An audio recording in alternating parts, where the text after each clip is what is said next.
সবাই চলে যাচ্ছে আমাদের রেখে। ওই যে দেখো কে এসছে।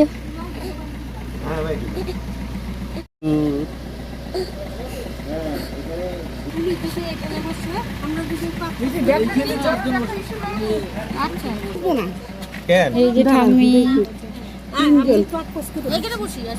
ঠাম্মিকে বলো ভয় পেও না।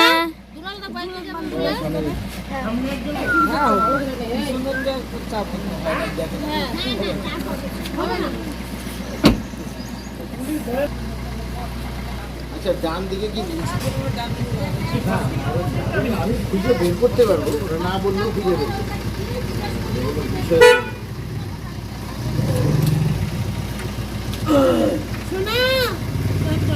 এসিটা চালাই দিস, এসিটা চালাই দে।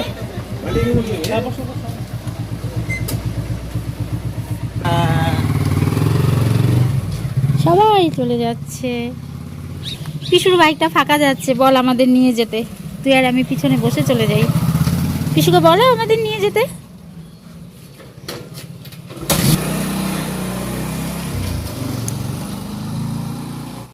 অনেক বছরের প্রতীক্ষার আজ অবসান হতে চলেছে বন্ধুরা।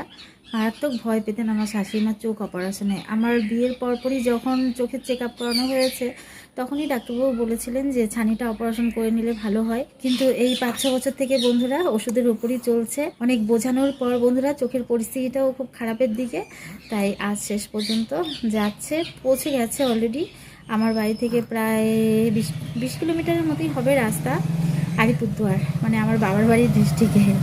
ওখানে একজন ভালো ডাক্তারবাবু আছেন, তো ওখানে অপারেশন হবে। সঙ্গে আরেকজন সঙ্গীও পেয়ে গেছেন, কাকিমার মায়েরও চোখে ছানি অপারেশন করাতে হয়।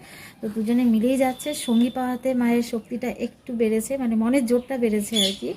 জানি না, উনি অন্যান্য অপারেশন ভয় পান না। উনি বলে আমার পেটে পিঠে যেখানেই অপারেশন করা হতো আমি ভয় পেতাম না, কিন্তু চোখটা আমার খুব ভয় লাগে। সেন্সিটিভ জায়গা তো। অপারেশন তো যে কোনো অপারেশনই একটা ভয় থাকেই সবারই, কিন্তু চোখটা যেহেতু বেশি সেন্সিটিভ তাই মায়ের খুব ভয়।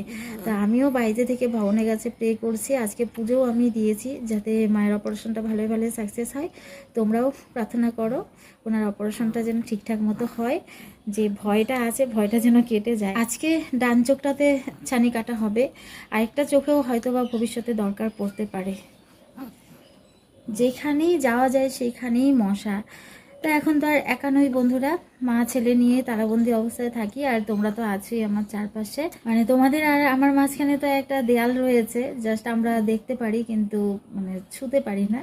তা এখন আমার সঙ্গে আমার কোলেই একজন আমার সঙ্গী রয়েছে, যাকে নিয়ে আমার 24 ঘন্টা কিভাবে কেটে যায় আমি বুঝতেই পারি না। এখানে বসেছিলাম, আমার বাচ্চা কাচ্চারা এখনো আসেনি। ওরা এলে ইনি থাকবেন মামির কাছেই, মামি চলে আসবে, বাড়িতে গেছেন। তো তাই ভাবছিলাম যে এখানে বসে থেকে ওকে একটু গাছপালা দেখাই। মশা এসে এমনভাবে আমাদের অত্যাচার করছে, থাকবো না এখানে, চলে যাচ্ছি ঘরেই। গরমটাও মারাত্মক, মা ছেলে দুজনেই ঘেমে গেছি।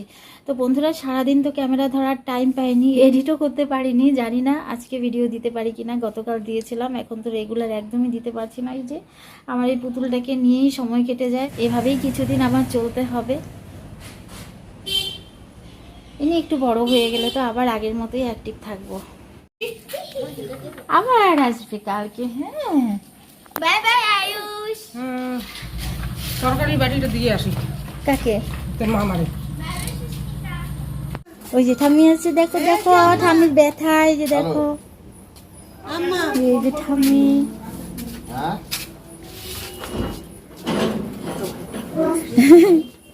ব্যথা ঠাম্মির চোখে। মা ভয় পাচ্ছিলা? একটু তো পাবেই। Good afternoon my dear friends, village কালমানা চ্যানেলে তোমাদের সবাইকে স্বাগত এবং অনেক অনেক ভালোবাসা। আশা করি সবাই সুস্থ আছে, ভালো আছে বন্ধুরা, আমরাও ভালো আছি।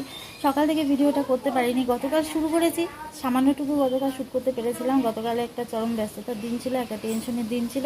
টেনশনটা যাই হোক ভালোই কেটে আমার শাশুড়িমায়ের চোখ অপারেশনটা সাকসেসফুলি হয়েছে। আজ আবার সকালে 10টা সাড়ে 10টার সময় যেতে হয়েছে। ওই চোখে যে সাদা মানে কাপড়টা লাগিয়ে দিয়েছিল ওটা খুলে ড্রেসিং করে দেবে। এখনও ফেরেনি, ফেরার সময় হয়ে আসছে। আর আমি যেহেতু আইসক্রিমে একা একাই ছিলাম তাই আমি ভিডিও করতে পারিনি বন্ধুরা। এখন ওকে স্নান করাবো। আয়ুষের পাপা এখনো টিউশন থেকে আসেনি, পরপর দুটো টিউশন রয়েছে। অরণ্য গেছিল টিউশনে, ও ফিরেছে। এখন আয়ুষের স্নান করানোর টাইম হয়ে এসছে। তো আয়ুষ না বন্ধুরা, যখন ওকে স্নান করাতে আনবো তখনই ঘুমিয়ে পড়েছে। ঘুম তো 10-15 মিনিটে, তাই আমি আর চাপ নিইনি। আমি ওর জল টলগুলো রেডি করেছি, তো এতক্ষণে ও উঠেও পড়েছে। এবার স্নানটা করিয়ে নেব। আকাশটা দেখতে পাচ্ছ বন্ধুরা, একদম ক্লিয়ার। আজকে যা টেম্পারেচার, এই যে আয়ুষের জলটা, এটাতে বন্ধুরা হাত রাখা যাচ্ছে না, এতটাই গরম। এই যে দেখো, আমি আরও নর্মাল টেম্পারেচার জল এনেছি। এটা ওই মানে ওর যে বাথটবের জলের সঙ্গে অ্যাড করে তারপর ওকে স্নান করাবো। আজকে ওকে সাবান লাগাবো প্রথমবার। মামিকে ডাকতে পারতাম, কিন্তু মামি আবার মাকে স্নান করিয়ে দেবেন, মা ফিরলে আবার আসবেন, তাই আর মামিকে ঝামেলা করলাম না। একা একাই চেষ্টা করছি, একাই করাই। কিন্তু যেহেতু সাবান দেবো ফার্স্ট টাইম, একজন একটু থাকলে ভালো হতো। যাই হোক, আয়ুষ আমার যথেষ্ট কোঅপারেটিভ, আশা করি পারবো। তো এবার কি ওকে নিয়ে আসি। আসো বাবা, তুমি ঠিক টাইমে ঘুমে থেকে উঠেছো। চলো স্নান করতে যাই। আয়ুষকে ঘুম পাড়ানোটা না বন্ধুরা খুব কঠিন কাজ। ওকে যখন স্নান করানো কমপ্লিট হয়েছে তখনই আমার শাশুড়ি মারা চলে এসেছিলেন। তারপর ওকে সাজিয়ে গুছিয়ে ভাবলাম ঘুম পাড়িয়ে দেই। কোনো মতেই আর ঘুমানো যাচ্ছে না, এক এক করে সবার কাছে নিয়ে গেছি। মায়ের তো আর কোলে উঠতে পারে না, সামনে গেলেই না মায়ের কোলে যাওয়ার জন্য খুব ব্যাকুল হয়ে পড়ে। তো তবুও সামনে নিই বারবার, মায়েরও দেখতে ইচ্ছে করে, ও বেশ খুশি হয়। তারপর শেষ পর্যন্ত ওর পাপা ঘুম পাড়ালো। কিসের ঘুম, আমি স্নান করে আস্তে আস্তে ঘুম ভেঙে গেছে। এখন ওকে ঘুম পাড়াতে পাড়াতে আমার চোখ বন্ধ হয়ে আসে। রাতে তো ঠিকঠাক ঘুম হয় না, একটুক্ষণ শুয়ে থাকলি না বন্ধুরা দু চোখ বন্ধ হয়ে আসে। তো এবার খেতে যাচ্ছি। রান্নাবান্না সব আমার ননাস করেই গিয়েছিল, জানে ওকে নিয়ে আমার দ্বারা করা সম্ভব নয়। তবু আমি বলেছিলাম যে একটা আইটেম আমি রান্না করব ওকে নিয়েই, যেভাবেই হোক। মানে মাছের ডিমের কারি। মাছের ডিম ছিল ফ্রিজে, আজকে তো বাজার করা হয়নি, ঘরে যা ছিল তাই রান্না হয়েছে সকাল সকাল। দিদিভাইয়ের যদিও অভ্যেস, যেহেতু আমার নন্দাই স্কুলে যায়, তো 10টা 10:30টার মধ্যেই শ্বশুরবাড়িতেও রান্না কমপ্লিট করে, তাই করতে পেরেছে আর কি। এবার মহারাজ ঘুমোচ্ছে, আমি যাই গিয়ে এবার একটু খেয়ে আসি। সকালের খাবার তো সেই 1টার দিকে খেতে পেরেছি, একা একা ওকে নিয়ে না সম্ভব হয় না। এবার বন্ধুরা দুপুরে খাবার খেতে এসেছে। সবার খাবার প্রায় শেষের পথে, তবুও পুরোপুরি একা বসতে হবে না। আমার শাশুড়িমাও খেতে বসছেন। ওনার শরীর একদম ঠিকঠাকই আছে, অপারেশনটাও খুব ভালোই হয়েছে। কিন্তু যে কাকিমার মা গিয়েছিলেন, ওনার অবস্থা খুবই খারাপ। মানে ওনার এরকম পরিস্থিতি হয়েছে, ডাক্তারবাবু চেম্বার থেকে যে গাড়িতে উঠবেন, হেঁটে আসতে পারছিলেন না, বসে পড়েছেন। মাথা ঘোরাচ্ছিল খুব। ভালোর জন্য চোখ অপারেশন করতে গিয়ে শরীরটা এতটাই যে খারাপ হয়ে যাবে কেউ স্বপ্নেও ভাবতে পারেনি। অ্যাকচুয়ালি অপারেশনের পর যে অ্যান্টিবায়োটিক খেতে দেওয়া হয়েছে, ওই অ্যান্টিবায়োটিকটা না ওই দিদার একদমই শ্যুট হচ্ছিল না। অনেকেই নাকি অ্যান্টিবায়োটিক খেতে পারে না। তো আজকে ডাক্তারবাবু অ্যান্টিবায়োটিকটা চেঞ্জ করে দিয়েছেন। এখন কাল ফোন করলে জানতে পারবো কেমন আছেন উনি। আমি বন্ধুরা খেতে বসার আগে টেবিলে যে থালা বাসনগুলো ছিল, নিচেও দু একটা ছিল, এগুলো একটু পরিষ্কার করে কলপারে রেখে নিচ্ছি। যতটুকু পারি করার চেষ্টা করি। অ্যাকচুয়ালি আমার কাজকর্মটা ডিপেন্ড করে আয়ুষের উপর। আয়ুষ যতক্ষণ ঠিকঠাক থাকে ততক্ষণ আমি যতদূর পারি আমার সাধ্যে যতটুকু কুলায় আমি করার চেষ্টা করি। আদারওয়াইজ তো ওকে আমার সময় দিতেই হবে, তা না হলে ও কী করে বড় হবে। তো বন্ধুরা, এই যে আমি শসা কেটে নিয়েছি, বেশ বড় বড় টুকরো করে কেটে নিয়েছি। আজকে তো রান্না সেরকম হয়নি, জানোই মাছের ডিমের তরকারি শুধু দুপুরের জন্যই হয়েছিল। আর সজনে চচ্চড়ি, আর হচ্ছে আলু সেদ্ধ, আর ডাল। আমার না বন্ধুরা যে কোনো সময়ই শসা, গাজর, বিট এগুলো খেতে খুব ভালো লাগে। মানে স্যালাড আমি ভাতের সঙ্গে খেতে খুবই পছন্দ করি। কিন্তু বন্ধুরা, ভয়েসটা যেহেতু আমি অনেক পরে অ্যাড করছি, তাই তোমাদের একটা হিন্টস দিয়ে রাখছি, আমি কিন্তু এসব খাবার আর খেতে পারবো না। আমার এমনই একটা মারাত্মক সমস্যা দেখা দিয়েছে, কোনো শক্ত খাবার আমি খেতে পারবো না। আমার হয়তো এখন স্যুপ খেয়ে থাকতে হবে। তোমরা যারা আমার সঙ্গে রয়েছো, যারা যারা আমার খুবই ক্লোজ, তারা নিশ্চয়ই আমার নেক্সট ভিডিওতে জানতে পারবে।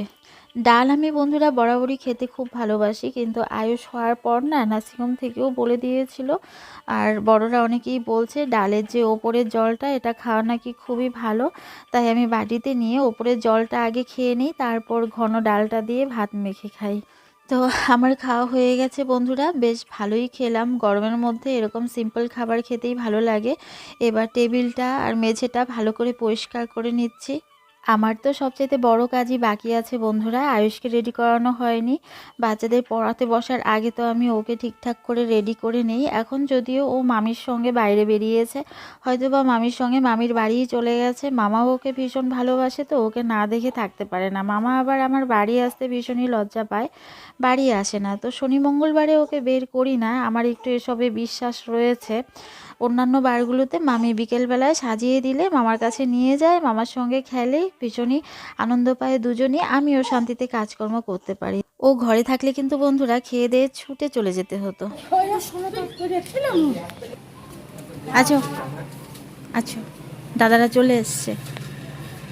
ইস, ফটো উঠতে পারি?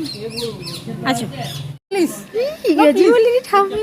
No please, no please, no please. বাচ্চাদের ছেড়ে বন্ধুরা আয়ুষকে এত চেষ্টা করলাম ঘুম পাড়ানোর, ঘুম হলো না কিছুতেই। এবার রেখে এসেছি ওর পিমনির কাছে, খিদেও পেয়েছে খুব, আর বিছানার চাদরটা খুব নোংরা হয়ে গেছিলো। আয়ুষের পাপা যেহেতু ঘুমোয়, এটা আমি 5-7 দিন পর পর চেঞ্জ করে দিই। তো এই যে চাদর নিয়ে এসেছি, চাদরটা পেতে তারপর কিছু একটা খাবো। খিদেও পেয়েছে, জল পিপাসাও পেয়েছে, দুটো একসঙ্গে। 1 গ্লাস জলও খেতে পারিনি। ভাবলাম আয়ুষটাকে একটু ঘুম পাড়িয়ে রেখে মশারির নিচে রেখে দেব, সেটা আর হলো না, কিছুতেই ঘুম পাড়াতে পারলাম না।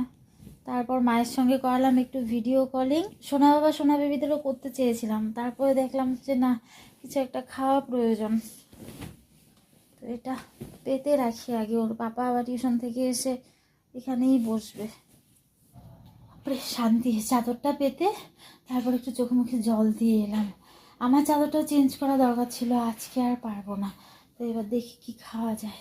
আর সে পাপা আবার বাজারে গেছিলো আজকে, ওর বিকেলের প্রথম টিউশনটা বাড়িতেই ছিল, তো বাড়িতে পড়িয়ে তারপর বাজারে গেছিলো। দেখা যায় কলা এনেছে, এই যে কলা আর ডাটা এনেছে।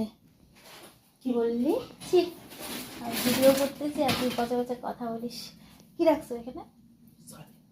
সাবিন ছিল তো আগে। ছি, কি পচা পচা কথা বলে এরাম। মিষ্টিতে ধরছে পিঁপড়া। মিষ্টি এনেছিল, তুমি তো খাবে না।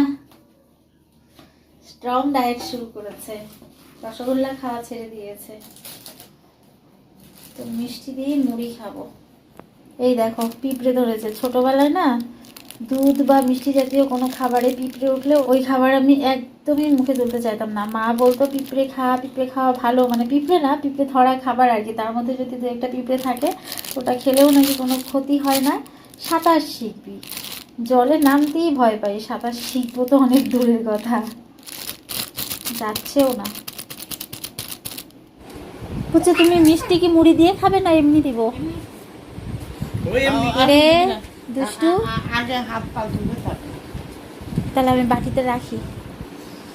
দেখলে তো আয়ুষকে পুরো দমে খেলছে। ওরে না চাইতে আমি ক্লান্ত।